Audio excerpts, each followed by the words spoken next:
Why was everyone laughing at her? The question hung in the morning air at Camp Pendleton, heavy with salt and gun oil. Saturday, 700 hours. 30 Marines stood in a loose circle, their voices rising like a wave of mockery. And at the center of it all, a woman, 28 years old, gray t-shirt that had seen better days, military pants still bearing dried mud from. What? Where had she been? But it wasn't her clothes that held their attention. It was the rifle. Shocking pink, Barrett .50 caliber, the kind of color you'd see on a child's toy, not on the most powerful sniper rifle in the world. Is that a Hello Kitty toy from your daughter's collection? The voice belonged to Gunnery Sergeant Carlos Rodriguez, 6'4" of tattooed muscle, arms crossed like he was guarding something sacred, which, in a way, he was. This was his range, his territory, his Marines.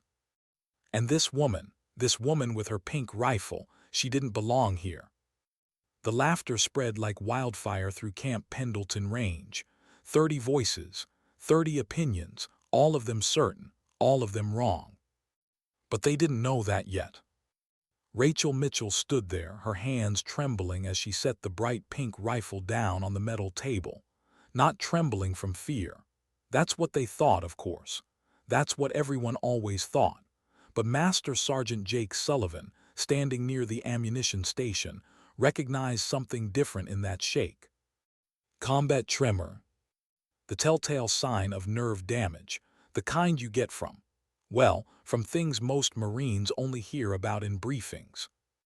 Yo Madison, a young lance corporal named Tyler Webb, was already filming, his phone held high like a trophy. Barbie Sniper is here. Get this on live stream now. Corporal Madison Brooks appeared, blonde hair perfect under her cap, Instagram famous with 50,000 followers. The unofficial Marine Barbie, they called her. She sneered when she saw Rachel. This one probably got lost from the yoga studio. Rachel said nothing. She just looked down range, 6,000 meters, where the Pacific fog hadn't fully cleared yet, where the morning light played tricks with distance and depth, where everyone thought she was looking at nothing. But she was looking at everything. Her fingers began assembling the rifle. Slow, careful, precise movements despite the tremor. And there was something about the way those shaking hands moved, something deliberate, as if the tremor wasn't a disability at all. As if it was part of something else entirely. In less than 20 minutes, the laughter would die completely. Every single voice would fall silent. And the question wouldn't be, why is everyone laughing, anymore. It would be, who is she? The morning carried that electric charge you feel right before everything changes, right before comfortable assumptions meet uncomfortable reality. Rachel pulled more equipment from her car. A beat-up 2008 Honda Civic, dents and scratches telling stories of their own. Hard times, long roads, places most people never see. Hold up, hold up. Rodriguez stepped forward, his shadow falling over Rachel's smaller frame. 5'6" against 6'4", but size isn't everything.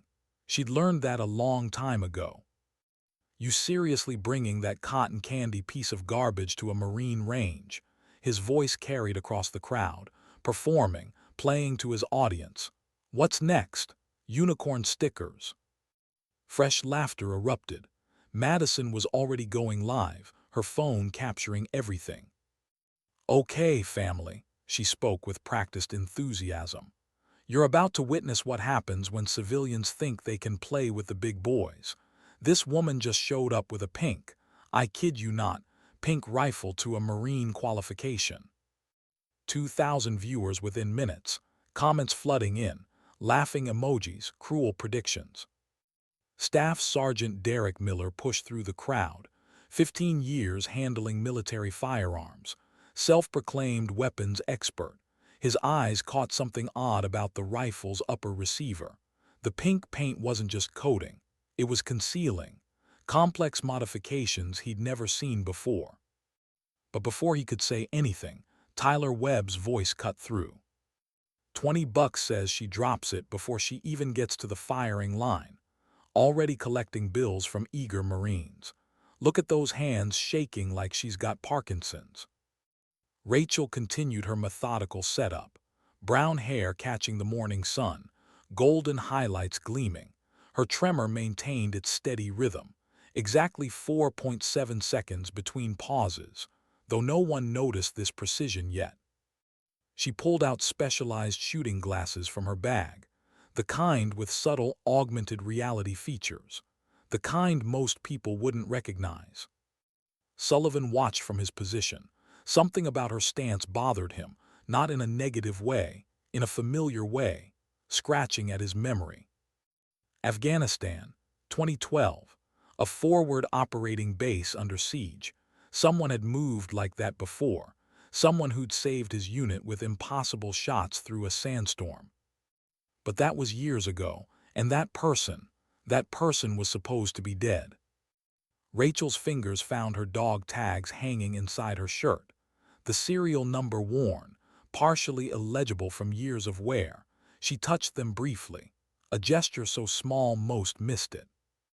Then looked directly at Rodriguez. Her voice, when it finally came, was soft, but carried an edge of steel. "I'll need about 15 minutes to set up." 4 words, no emotion, no response to the mockery. 15 minutes, Madison laughed, her viewer count jumping to 3,000.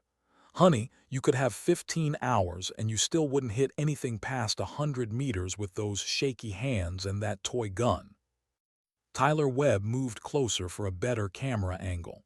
Accidentally, or maybe not so accidentally, kicked sand toward Rachel. The dust cloud hit her face just as she was adjusting her scope. The crowd waited for the explosion, the anger, the feminine frustration they expected. Instead, Rachel calmly wiped the sand from her face with the back of her hand, continued working as if nothing had happened. The only sign she'd even noticed was a slight adjustment in her breathing pattern. In for 4 counts, hold for 4, out for 4. Combat breathing. Sullivan's eyes narrowed. Who was this woman? "I've seen some desperate attempts for attention," Derek Miller announced. "But this takes the cake. That rifle, hold on, is that upper receiver custom machined. That's not factory standard." "Who cares about the receiver?" Rodriguez interrupted, not wanting to lose his audience's attention. "Barbie here probably had it painted pink at the same shop where she gets her nails done." He turned back to Rachel, sensing his moment. The kind of moment that defined you in front of your Marines. "Tell you what, I'm feeling generous. I'll make you a deal. You hit a target, any target at 1,000 meters, and I'll let you stay on my range. Miss, and you pack up and never come back. Deal?"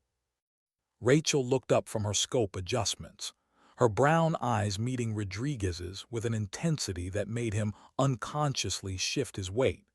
The tremor in her hands continued its precise rhythm. 6,000 meters, she said quietly. The laughter stopped, like someone had thrown a switch. Then, like a dam bursting, it exploded even louder than before. Marines doubled over, some actually falling to their knees. Madison's live stream chat erupted with laughing emojis and comments about delusional civilians. 6,000 meters, Rodriguez wheezed between laughs. "Lady, the world record is 3,500 meters, and that was set by a Canadian Special Forces sniper with perfect conditions and specialized ammunition. You're not just crazy, you're mathematically impossible crazy." But here's the thing about impossible. It's only impossible until someone does it. And Rachel Mitchell had already done the impossible, more than once, in places these Marines would never see, in situations they'd never face, with stakes they couldn't imagine. She just never told anyone about it. Not yet. What do you do when the whole world is laughing at you? Rachel Mitchell knew the answer. You breathe, you focus, you remember why you're here. Lieutenant Elena Vasquez moved closer through the crowd. West Point graduate, sharp eyes. Unlike the others, she'd noticed something the pink paint was trying to hide. The rifle's barrel wasn't standard length. Additional mounting points suggested integrated systems far beyond anything in the Marine inventory. "Rodriguez," Alina said quietly, pulling him aside, "that's not a civilian rifle." But Rodriguez was too deep in his performance, too committed to the bit, too certain of his righteousness. "Listen up, sweetheart," he continued, playing to the camera. "I'll give you 2 minutes to pack up your Toys R Us special and get off our range. This is where real Marines train, not where Instagram influencers come to take selfies." Sullivan stepped forward then, something in his gut screaming at him, telling him to pay attention. "Rodriguez, let her shoot." The crowd went quiet. Sullivan didn't speak often. When he did, people listened. 22 years in the Marines, 3 tours in Afghanistan, 2 in Iraq. The kind of service record that demanded respect. "Sarge, you can't be serious," Tyler said. "This is embarrassing for her, for us." "Let her shoot." Rachel's hands continued their work, installing the scope, checking the barrel, loading specialized ammunition that Derek Miller couldn't quite identify, each movement deliberate, each motion practiced, the tremor never stopping, never interfering. 4.7 seconds, pause, 4.7 seconds, pause. Madison's live stream was approaching 5,000 viewers now, comments flying past, some calling it cruel, most calling it entertainment, all of them watching, waiting, expecting failure. That's what we do, isn't it? We gather around failure like moths to flame. We find comfort in other people's mistakes, validation in their struggles. Because if they fail, we don't have to try. Rachel finished her setup, 13 minutes, not 15. She'd been generous with the estimate. "Final offer," Rodriguez said, his voice losing some of its swagger, because something in Rachel's calm was unsettling him now. "You take 1 shot. You miss, you leave. You hit anything at 1,000 meters, you stay. But 6,000, he laughed, but it sounded forced now. "That's just wasting ammunition." Rachel stood, checked the wind, felt it on her face, in her hair, the way you feel things when your life has depended on reading them correctly.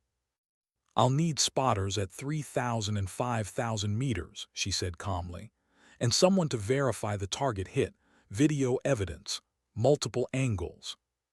The crowd erupted again, but this time the laughter had an edge of nervousness to it. "Spotters," Rodriguez shook his head. "Lady, I'm not wasting my Marine's time." "I'll spot," Sullivan's voice cut through, "at 5,000. Alina stepped forward, 3,000. "I'll record everything," Derek Miller said, his curiosity now overwhelming his skepticism. "Full documentation."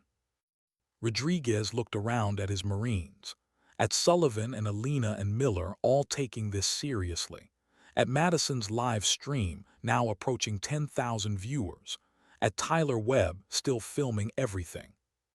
He'd wanted a show. He was about to get one.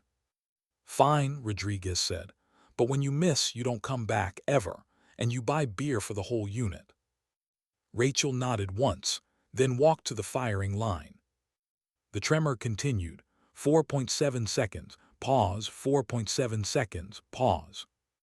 She laid down in the prone position, the pink rifle looking almost absurd against the military drab of the range, her gray t-shirt riding up slightly, revealing the edge of a scar along her lower back. The kind of scar you get from shrapnel, from explosions, from being somewhere you weren't supposed to survive. Sullivan saw it, Alina saw it, Miller saw it. And they all stopped laughing. Rachel pressed her cheek against the stock, felt the familiar weight, the familiar balance. This rifle had saved her life more times than she could count, had taken lives when necessary, had been her companion through the darkest nights of her career. A career no one here knew about. A career that officially never existed. She closed her eyes, breathed, in for 4, hold for 4, out for 4. The tremor steadied, not stopped, but steadied, becoming part of the rhythm, part of the shot, part of who she was now. 6,000 meters down range, a target stood, barely visible even with optics, a speck in the fog, a dream in the distance. "Range is cold," Rodriguez shouted. "Everyone off the line except the shooter. Sullivan, Vasquez, get to your positions. Miller, start recording." The Marines spread out, Sullivan jogging toward the 5,000-meter mark, Alina toward 3,000, Miller setting up multiple cameras, his hands shaking slightly now, not from nerve damage, from anticipation. Madison kept her phone trained on Rachel. 10,000 viewers now, 15,000, the comments slowing, everyone waiting. Rodriguez stood behind Rachel, arms still crossed, still skeptical, still certain this would end in embarrassment. But a tiny voice in the back of his mind was whispering something different. What if? Rachel's finger found the trigger, the pink polymer of the rifle gleaming in the morning sun, her brown eyes focused through the scope, seeing things the others couldn't, reading wind patterns, calculating bullet drop, adjusting for the Earth's rotation, for temperature, for humidity, for the weight of everyone's expectations, and for the memory of why she'd painted this rifle pink in the first place. For Sarah. Always for Sarah. Her finger began to squeeze, slowly, gently, the way you hold something precious, the way you honor something sacred. The world held its breath. And Rachel Mitchell fired. The sound of a Barrett .50 caliber is something you feel in your chest. It's not just noise, it's pressure, it's power, it's physics made audible. The pink rifle barked, the muzzle brake redirecting gases, the recoil absorbed by Rachel's body with practiced ease, her tremoring hands steady on the weapon, part of it now, not fighting it, working with it. The bullet left the barrel at 2,900 feet per second, spinning, stable, cutting through air with mathematical precision. And then silence. Everyone waited. Sullivan at 5,000 meters, eye pressed to his spotting scope. Alina at 3,000, watching through her optics. Miller behind 3 cameras, capturing every angle. Madison with her phone, 15,000 viewers now holding their collective breath. Rodriguez behind Rachel, his arms uncrossing despite himself. And 30 Marines scattered across the range, all watching that distant target. 6,000 meters away. 3,700 meters beyond what anyone thought possible. The bullet traveled for over 5 seconds, long enough to doubt, long enough to question, long enough for Rodriguez to start forming his nice try speech in his head. Then Sullivan's voice crackled over the radio. Impact. 2 seconds of silence. Direct hit, center mass. I repeat, direct hit, center mass. The world stopped spinning. Madison's phone nearly slipped from her hands. 20,000 viewers now, comments exploding, people tagging friends, sharing the stream. Rodriguez's mouth opened. No sound came out. Alina's voice came through. Confirmed at 3,000. Bullet tracking was perfect. I've never seen anything like it. Miller played back his footage in slow motion. The bullet's vapor trail visible in the morning fog. The trajectory impossible to deny. The impact undeniable. Rachel stood, calm, collected, as if she'd just done something routine, as if 6,000-meter shots were normal, as if the tremor in her hands was exactly what it appeared to be all along. A tool, not a weakness. A rhythm, not a handicap. A part of her, not apart from her. That's, Rodriguez started, stopped, started again. That's impossible. No, Sullivan said, walking back from his position, his face pale, his hands shaking now too. That's Rachel Mitchell. The name hung in the air like smoke. Rachel Mitchell. Some of the older Marines knew that name, whispered about in briefing rooms, spoken in hushed tones in places where clearances were checked and secrets were kept. The best sniper in Shadow Division, the operator who'd saved entire units with impossible shots, The woman who'd turned down medals because accepting them would mean acknowledging operations that officially never happened. The woman who'd been betrayed. The woman who'd supposedly died in a black site prison in Eastern Europe 3 years ago. But here she was, alive, with her pink rifle in her trembling hands and her impossible shot. Shadow Division, Rodriguez breathed. You were. Doesn't matter what I was, Rachel said quietly, starting to pack up her equipment. I'm here now, for one reason. Sarah Chen, Sullivan said softly, understanding washing over him. Oh God, you're doing this for Chen. Rachel's hands paused, just for a moment, the tremor intensifying, then steadying again. She believed I could do this, even after everything, even after Bishop and the betrayal and the prison and, her voice caught, first emotion they'd heard from her. She made me promise before she died that I'd keep shooting, keep proving, keep showing people that their judgments don't define us. Madison lowered her phone. For the first time since this started, her Instagram persona cracked. Behind the perfect makeup and practiced confidence, a young woman appeared, ashamed, humbled. I'm so sorry, she whispered. We were so horrible to you. Tyler Webb stood frozen, his phone still recording but lowered now. The prank master, the joker, the guy who kicked sand in a stranger's face for a laugh. I didn't know, he said uselessly. You never asked, Rachel replied, not angry, just honest. None of you asked. And that was the truth that cut deeper than any bullet. They hadn't asked who she was, where she'd been, why she was there, what the pink rifle meant, what the tremor meant, what any of it meant. They just laughed. Because it was easier to laugh than to wonder, easier to mock than to question, easier to dismiss than to see. Alina approached slowly. The pink, it's not random, is it? Rachel looked at her, really looked at her, seeing someone who was actually asking, actually wanting to understand. Sarah's favorite color, Rachel said simply. She died in my arms after Bishop's betrayal. Black site prison in Moldova. She'd been tortured for 3 months protecting my identity, 3 months of hell, and when we finally found her, when I finally got her out, Rachel's voice broke. She smiled at me. Pink was her favorite color, she said, made her think of sunrise, of hope, of new beginnings. The Marine stood in absolute silence now.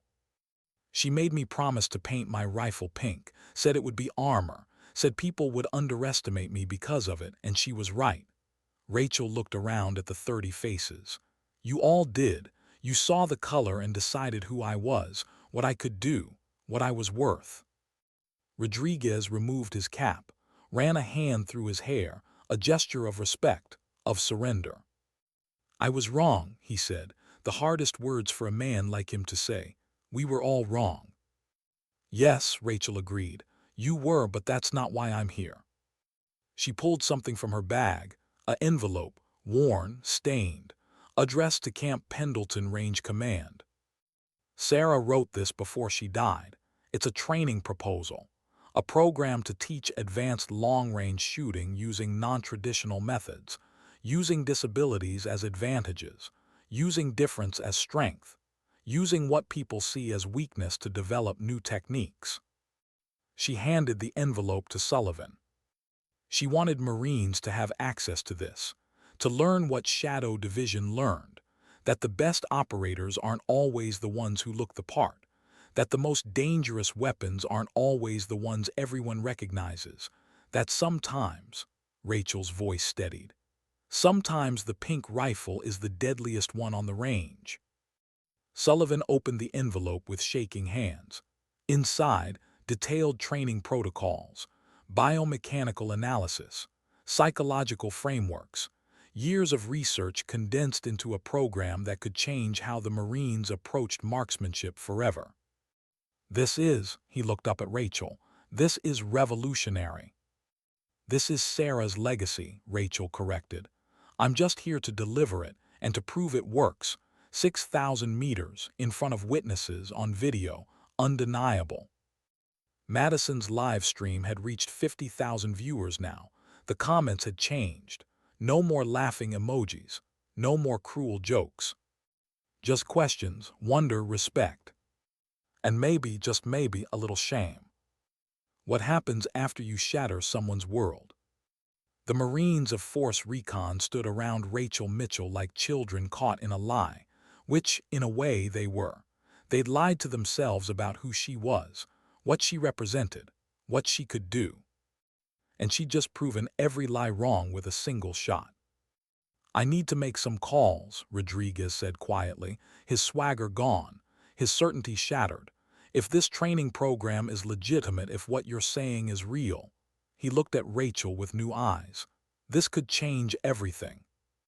"It won't be easy," Rachel warned. "The techniques go against conventional training. They require trust, vulnerability, acceptance of difference, all the things that make people uncomfortable." "But they work," Sullivan said, still reading through Sarah's notes. "Dear God, the mathematical models here, the ballistics calculations." He looked up. "Rachel, this is genius-level work." "Sarah was genius-level," Rachel replied. "I just learned from her, applied her theories, proved her right." Tyler Webb stepped forward, young, stupid, ashamed. "I kicked sand in your face," he said, his voice breaking. "I filmed you for entertainment. I made you into a joke. And you," he gestured helplessly toward the 6,000-meter target, "you just did something I'll never be able to do, something most Marines will never be able to do, and I treated you like trash." Rachel studied him, saw the regret, the genuine shame, the kid behind the bravado. "What's your dominant eye?" she asked. Tyler blinked, confused by the question.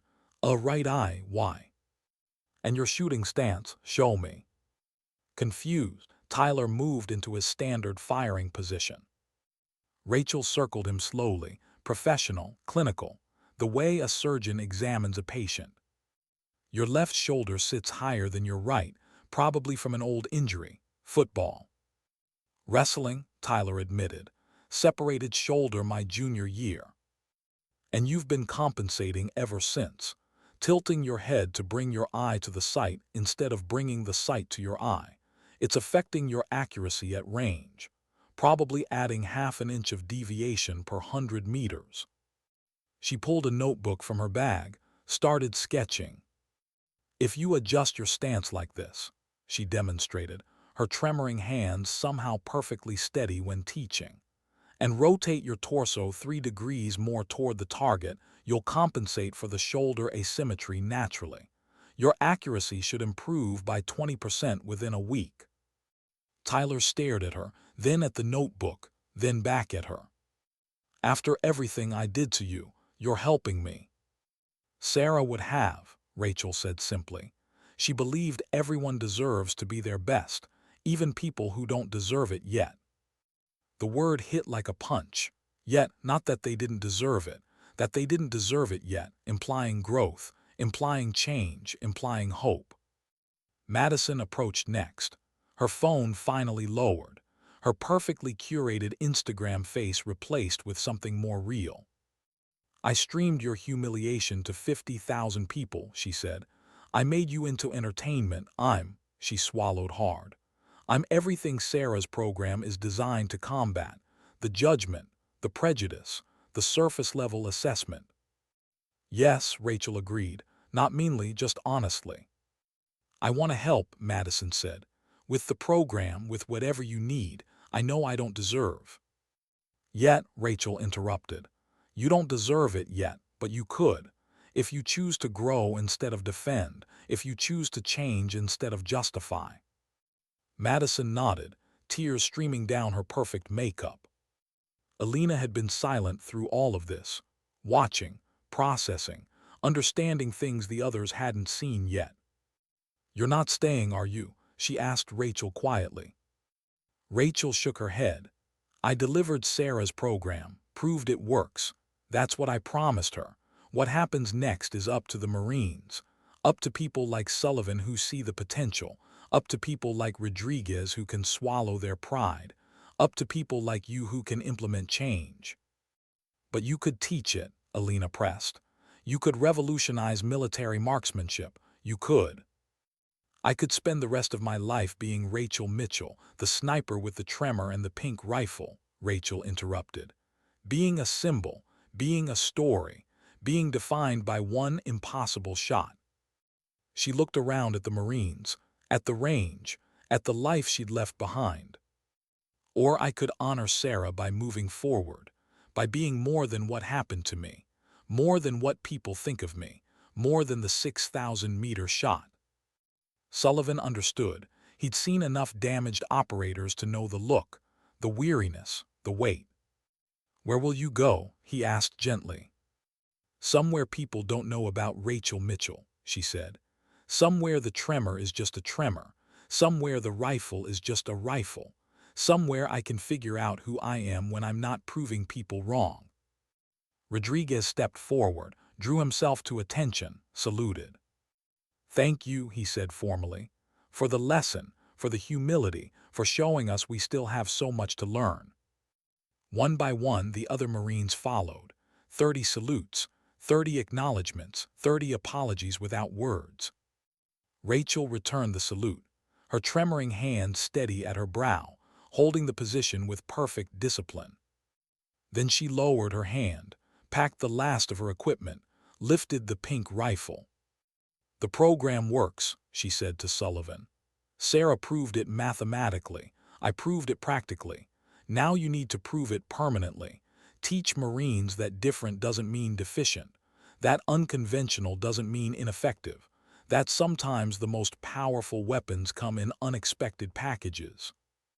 She walked toward her beat-up Honda Civic, each step feeling lighter somehow, as if the 6,000-meter shot had released something she'd been carrying for years. The burden of proof, the weight of judgment, the need to show everyone who dismissed her, betrayed her, underestimated her, that they were wrong. She'd done it in front of witnesses, on video, undeniably. And now she could let it go. Miller called out, "Will we see you again?" Rachel paused at her car, turned back, smiled for the first time all morning.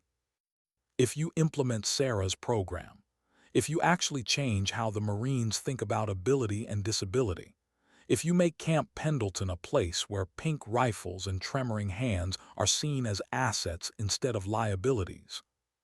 She opened her car door. "Then maybe you won't need to." 6 months later, Camp Pendleton had changed. You could feel it the moment you stepped onto the range, the way Marines moved, the way they spoke, the way they looked at each other and at themselves. Rodriguez ran the new marksmanship program now. Sarah Chen Memorial Advanced Training. He'd lost 15 pounds, gained 15 years of perspective, stopped performing for audiences and started teaching for results. Madison had deleted her Instagram account. Well, not deleted, transformed. 50,000 followers now saw posts about different kinds of strength, about looking beyond surface, about the Marines she trained with who were redefining what capable looked like. Tyler Webb had become the program's most improved shooter. 20% accuracy increase, just like Rachel predicted. He kept a photo of that day on his phone, not to celebrate, to remember, to stay humble. Alina had earned her captain's bars and was writing the official training manual, incorporating Sarah's research with Rachel's practical applications, creating something that would outlive them all. Sullivan retired after 22 years. Didn't go far, though. Stayed on as a civilian contractor, teaching the new program, telling the story of the pink rifle to every class. Not to glorify Rachel. To remind them that they'd missed her at first, that they'd judged wrong, that they'd almost driven away someone who could teach them things they desperately needed to learn. The story spread through the military like wildfire. Other branches wanted the program. Special forces requested access. Even the FBI's hostage rescue team sent observers. But it all started here, at Camp Pendleton, on a Saturday morning, with laughter and mockery and a pink rifle that should have been impossible. Rodriguez stood at the firing line now, watching a new class. They were different than his old Marines, more open, more curious, more willing to see beyond first impressions. "All right, listen up," he called out. "Today we're learning about non-traditional shooting stances. Some of you have injuries. Some of you have conditions that make conventional techniques difficult. That's not a weakness. That's an opportunity." He pulled out his phone, showed them the video, 50 million views now. Rachel Mitchell's 6,000-meter shot, played and replayed across the internet, analyzed by experts, discussed in military academies. This woman changed everything we thought we knew about marksmanship, not by being perfect, not by fitting the mold, but by being exactly who she was, tremor and all, pink rifle and all, different and all. The new Marines watched with wide eyes. "Where is she now?" one of them asked. Rodriguez smiled. "Honestly, no one knows. She delivered the program, made the shot, then disappeared. Sullivan tried to track her down to thank her properly. Nothing. Elena wanted to invite her to speak at the graduation. Nothing. She's gone." "Why would she leave?" another Marine asked. "She could have been famous, she could have." "She could have spent her life being defined by what we thought of her," Rodriguez interrupted. "Being the woman who proved us wrong, being the pink rifle sniper, being the 6,000-meter shot." He looked back at the range, at the targets in the distance. Instead, she chose to be something more important, something harder. She chose to be free. The class was silent, processing. "Your job," Rodriguez continued, "isn't to be Rachel Mitchell. It's to be yourselves, your best selves, using every advantage you have, including the ones other people see as disadvantages." He picked up a rifle, customized, non-standard, painted a bright, defiant blue. This belonged to a Marine who lost 3 fingers in Fallujah. Conventional wisdom said his shooting days were over. Sarah Chen's program said otherwise.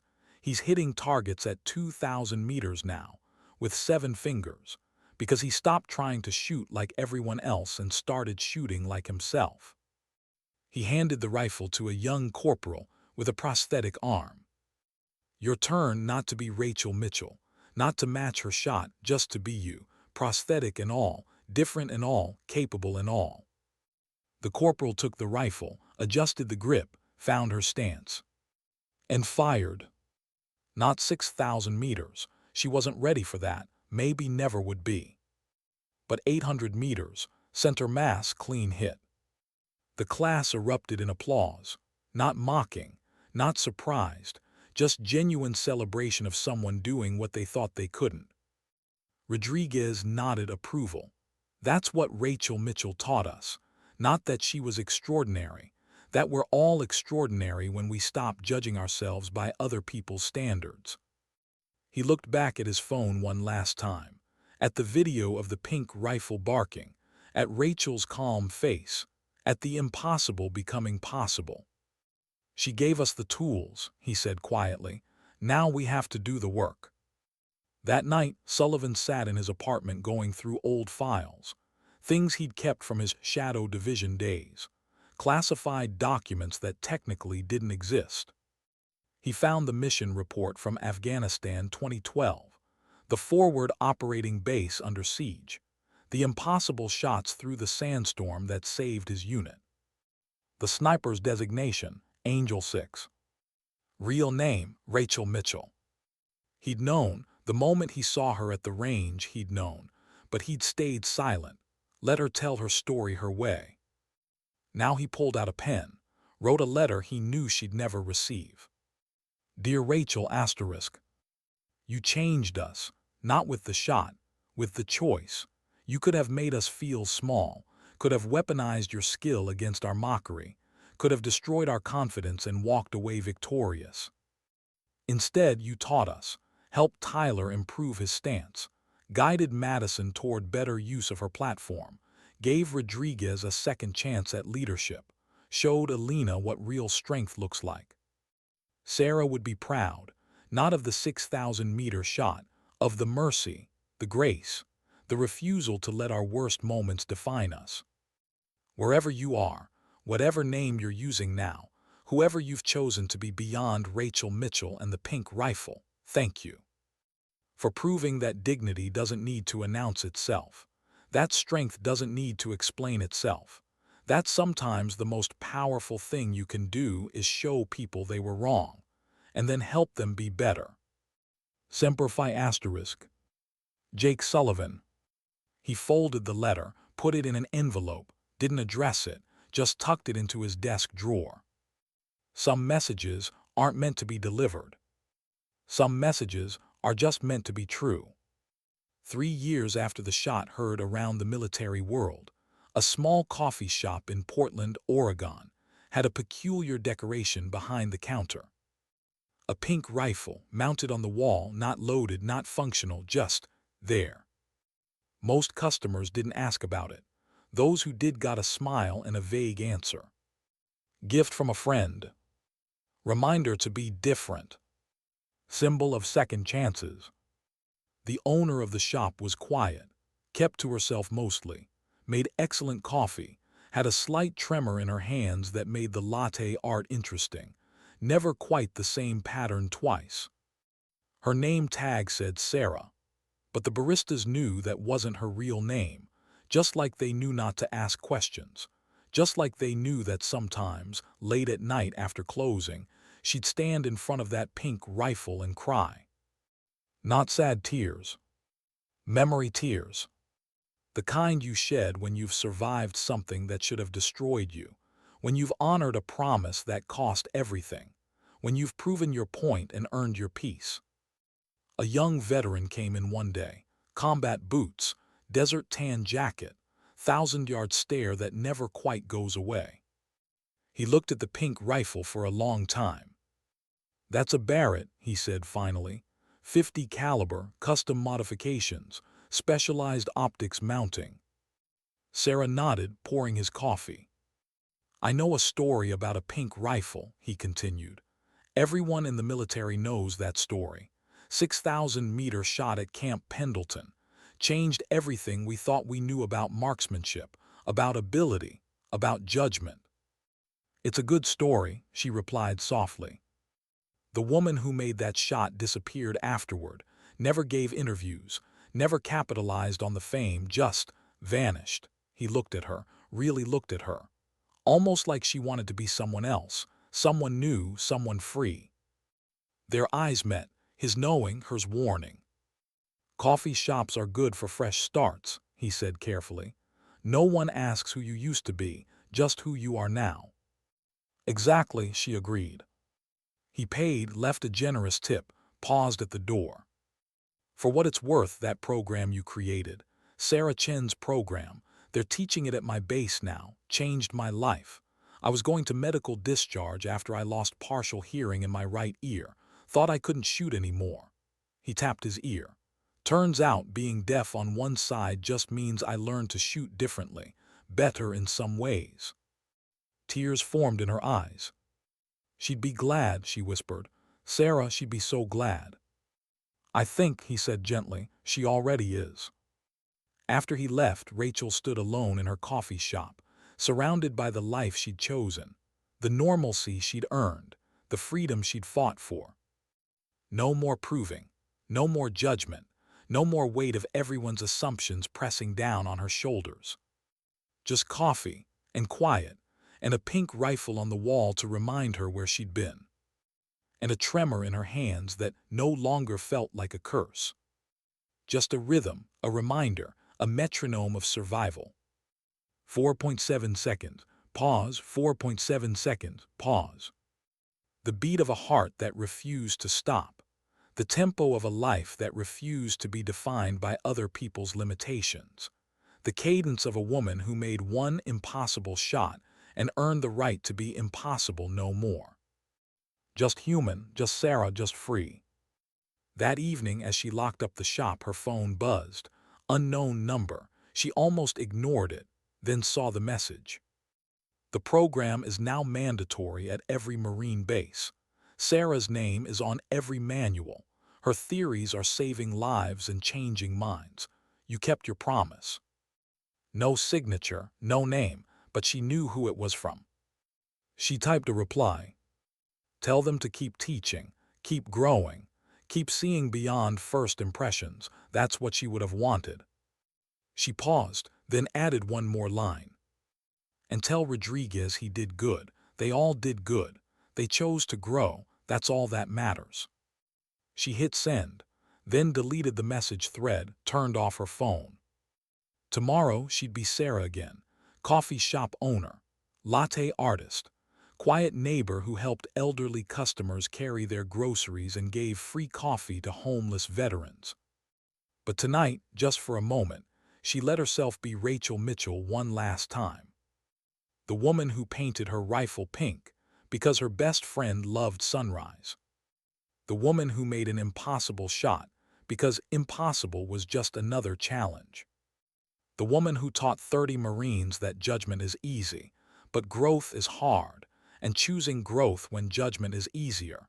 That's what makes you worth the uniform you wear.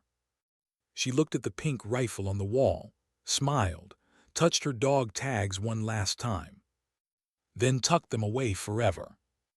Because sometimes dignity doesn't speak, it simply acts. Sometimes strength doesn't announce itself, it simply endures. Sometimes the most powerful weapon isn't the one everyone sees. It's the choice to use your power to lift others instead of proving them wrong. 6,000 meters, one shot, 30 changed lives, countless Marines who would never look at a pink rifle or a tremoring hand or a different approach the same way again. That was Sarah Chen's legacy. That was Rachel Mitchell's gift. That was the truth behind the impossible shot. Not that one woman could defy physics, but that every person contains multitudes, that our judgments blind us to potential, that the most dangerous assumption is that we already know who someone is based on how they look, how they move, what color their rifle is. The coffee shop went dark. The pink rifle caught the last rays of sunset, glowing like hope. And somewhere in Portland, a woman with tremoring hands and a second chance at life went home to peace. The laughter had ended long ago. The respect had been earned and released. The proof had been made and moved beyond. All that remained was the lesson, simple, profound, eternal. Look deeper, judge slower, see clearer. Because everyone you meet is fighting a battle you know nothing about, carrying scars you can't see, capable of things you can't imagine. And sometimes, just sometimes, the person you're laughing at is the one who could save your life, teach you something invaluable, change your world forever. If only you'd asked instead of assumed. If only you'd wondered instead of judged. If only you'd seen the warrior behind the wound, the capability behind the color, the person behind the prejudice. Rachel Mitchell taught us that. Not with words, with a shot. 6,000 meters of truth. Painted pink. Fired true. Hitting the target we all needed to see. The one inside ourselves,